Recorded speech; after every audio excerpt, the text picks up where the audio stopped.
Good evening. आता हा video मी 15 दिवसांपूर्वी शूट केला होता, पण काही गोष्टी आहेत मला नाही शेअर करता येत. काही अशा गोष्टी आहेत ज्या मला उशिरा शेअर कराव्या लागतात, पण तुमच्यासोबत शेअर करायचे म्हटल्यावर मी उशिरा का होईना पण शेअर करते बरं का. तर आमच्या घरामध्ये नवीन पाहुणे आलेले आहेत. लव बर्ड्स तुम्ही बघू शकता, एकच पेर आहे कारण आमच्याकडे जागा नाही आहे. घर पण लहान आहे, परत गॅलरी पण नाही आहे. तर जेवढे आम्ही खिडकी आहे ना आमची त्या साईजचा छोटासा पिंजरा आहे. आत्ता पिंजरा विकत घेतलेला आहे आणि हे लव बर्ड्स आणि मासे. फिश टँक ऑलरेडी आमच्याकडे होतं, त्यामुळे ते काही आम्हाला घ्यायची गरज नाही वाटली. तर छान सगळेजण रमलेले आहेत आपापल्या कामांमध्ये.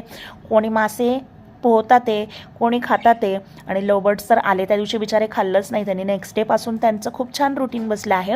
आणि वास्तुशास्त्राप्रमाणे मासे आणि बर्ड्स जर आपल्या घरात असतील ना तर खूप पॉझिटिव्ह वाईब्स येतात आणि निगेटिव्हिटी निघून जाते. तुम्हाला याबद्दल काय वाटतं नक्की कळवा आणि चॅनलला सबस्क्राईब करा बरं का. नेक्स्ट व्हिडिओपर्यंत बाय, सी यू सून.